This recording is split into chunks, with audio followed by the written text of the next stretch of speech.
Ini adalah materi pengujian perangkat lunak bagian pertama untuk mata kuliah rekayasa perangkat lunak bersama saya Agi Putra Karisma.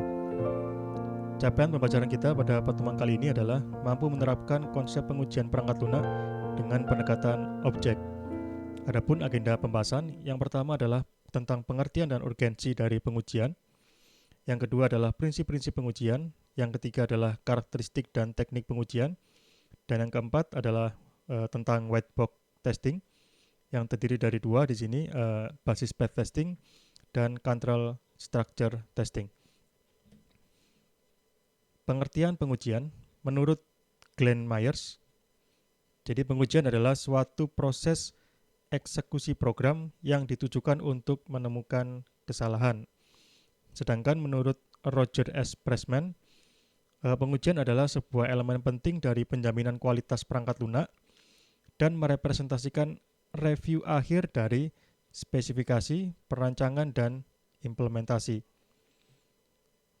Jadi di sini ada dua pendapat ya. Jika kita tarik secara umum, sebenarnya pengujian adalah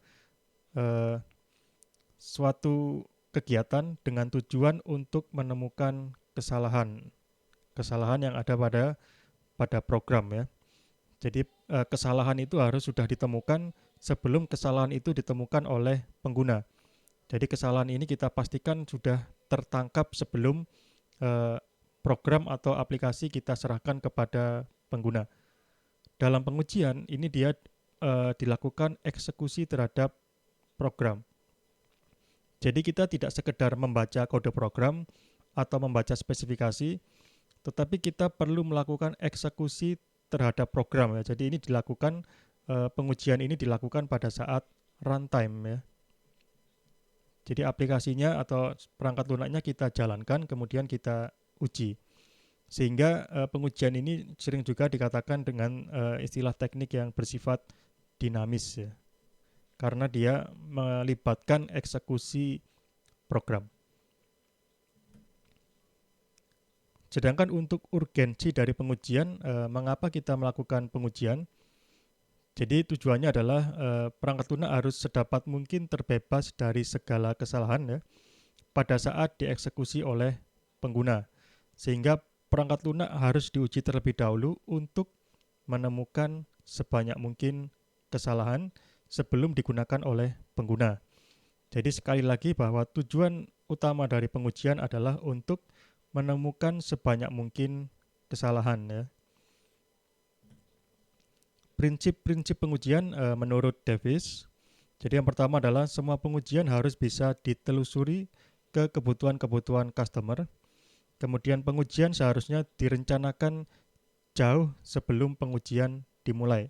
Jadi sebelum kita melakukan pengujian, kita harus memiliki perencanaan yang kita lakukan dengan matang. Pengujian seharusnya dimulai dari yang kecil menuju yang ke besar ya. Tidak mungkin untuk menguji seluruh kemungkinan jalur kesalahan ya karena kita ada efisiensi ya. Untuk lebih efektif, pengujian dilakukan oleh pihak ketiga ya, supaya dia tidak memiliki konflik kepentingan ya. Jadi idealnya pengujian dilakukan oleh penguji, bukan dilakukan oleh pembuat dari aplikasi yang terdiri dari software engineer maupun dari programmer. Jadi ini adalah prinsip-prinsip pengujian ya. Jadi pada intinya kita ingin melakukan pengujian dengan cara membuat suatu perencanaan terlebih dahulu ya. Jadi yang ini pengujian seharusnya direncanakan jauh sebelum pengujian dimulai. Jadi kita harus memiliki suatu rencana. Jadi kita membuat yang disebut dengan kasus uji ya. Kasus uji dia dibuat berdasarkan apa?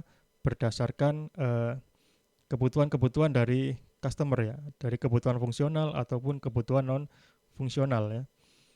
Jadi kasus uji yang kita buat ya, idealnya adalah pengujian yang kita lakukan itu dia kasus uji sesedikit mungkin ya. Untuk menghasilkan jumlah error sebanyak mungkin. Ini adalah prinsip dari pengujian yang efisien dan efektif ya. Kasus uji sesedikit mungkin ini berkaitan dengan efisiensi ya.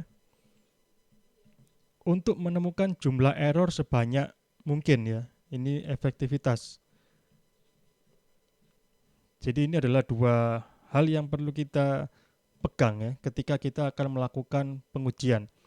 Jadi intinya ketika kita akan melakukan pengujian kita perlu mendefinisikan kasus uji ini secara tidak sembarangan.